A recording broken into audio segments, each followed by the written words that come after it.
అందరికీ ఎంతో నచ్చే కౌజు పిట్టల కర్రీ సింపుల్ ప్రాసెస్లో ఎలా కుకింగ్ చేసుకోవాలో ఇప్పుడు చూద్దాం. ముందుగా కౌజు పిట్టలను శుభ్రంగా కడిగేసి పక్కన పెట్టుకోవాలి. అల్లం, వెల్లుల్లి, పచ్చిమిర్చి ఈ మూడింటిని పేస్ట్ చేసుకుందాం. ఉల్లిపాయ ముక్కలు, టమాటా ముక్కలు, ఉల్లిపాయ పేస్ట్, టమాటా పేస్ట్ చేసుకుందాం. ఫ్రై కోసం చిన్న తరుగు ఉల్లిపాయ ముక్కలు, వీటిని ఇప్పుడు పేస్ట్ చేసుకుని పక్కన పెట్టుకుందాం. అల్లం, వెల్లుల్లి, పచ్చిమిర్చి పేస్ట్, ఆనియన్ పేస్ట్, టమాటా ప్యూరీ. ఇప్పుడు కర్రీ ప్రాసెస్ స్టార్ట్ చేసుకుందాం. స్టవ్ వెలిగించుకొని పాన్ పెట్టుకొని కర్రీకి సరిపడా ఆయిల్ వేసుకుందాం. ముందుగా అల్లం, వెల్లుల్లి, పచ్చిమిర్చి వేసుకొని ఫ్రై చేసుకుందాం.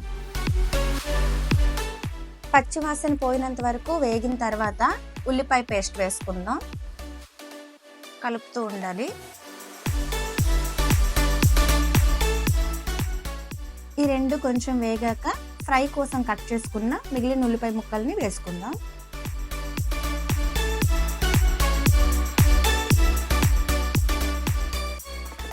ఈ మూడు బాగా వేగిన తర్వాత టమాటా ప్యూరీని ఇందులో యాడ్ చేసుకోవాలి. ఇవన్నీ కొంచెం బాగా వేగాలి.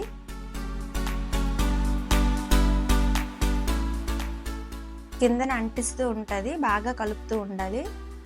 ఆయిల్ కొంచెం వచ్చిన తర్వాత ఇందులో కొంచెం పసుపు, కొద్దిగా కారం, మసాలా కారం కొద్దిగా, ధనియా జీరా పౌడర్ కొద్దిగా, చికెన్ మసాలా కొద్దిగా, ఇవన్నీ చూసుకొని వేసుకోవాలి. బాగా కలుపుకుందాం.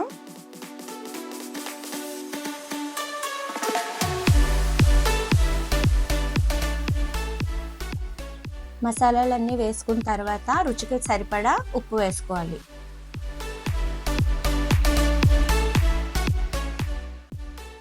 మంచి కలర్ వచ్చేంత వరకు కలుపుకున్నాక కడిగి శుభ్రంగా ఉంచుకున్న కౌజు పిట్టల్ని వేసుకొని వేయించుకోవాలి.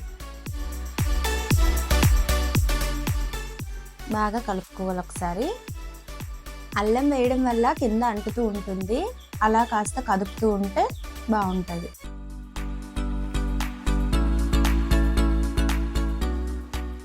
కొంచెం సేపు మూత పెట్టుకొని నీరు దిగినంత వరకు ఉడికించుకుందాం. ఒకసారి మూత తీసి కలుపుకొని చూద్దాం. వాటర్ కొంచెమే దిగింది కదా, ఇప్పుడు గ్రేవీ కోసం సరిపడా వాటర్ పోసుకుందాం. ఒకవేళ విజిల్ పెట్టుకోవాలనుకుంటే 3 విజిల్లో చక్కగా ఉడికిపోతుంది. మూత తీసుకొని ఒకసారి చూద్దాం. బాగానే ఉడికింది, 25 మినిట్స్ పట్టింది. ఇంకొక 5 మినిట్స్ ఇలా సిమ్లో ఉడికించుకొని చివరిగా కొత్తిమీర వేసుకుందాం కర్రీలో. ఎంతో టేస్టీగా ఉండే కౌజు పిట్టల కర్రీని మేము చూపించిన ప్రాసెస్లో మీరు కూడా ట్రై చేయండి.